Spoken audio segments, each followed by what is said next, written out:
大家好啊，我是一休哥。今天我们来修一台电镐啊，这是一台小电镐。好了，我们来看一下这台机子是什么问题啊？我们先试一下机子。大家看到没有？我们把这个开关一松开，这个电机立马就停止了啊，说明这边有问题了。啊，具体是什么问题？我们把它拆开看一下。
在装之前，我们一定要检查一下啊，看一下这些钢珠有没有掉到这里面。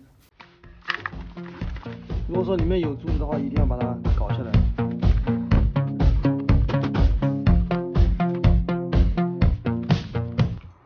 这个地方的杂质也要清理一下。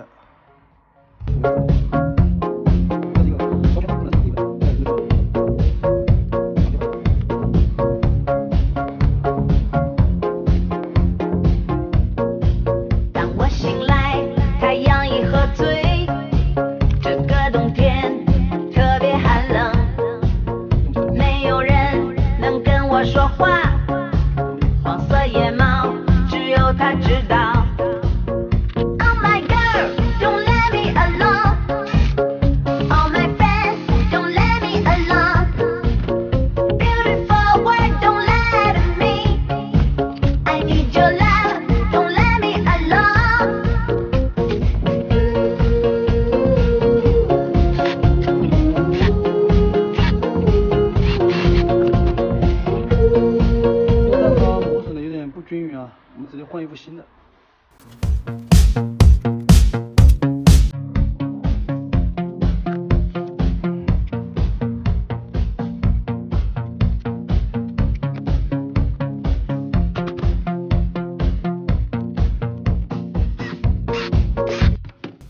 这里螺丝它断了一个啊，不过这是一个防尘盖，无所谓。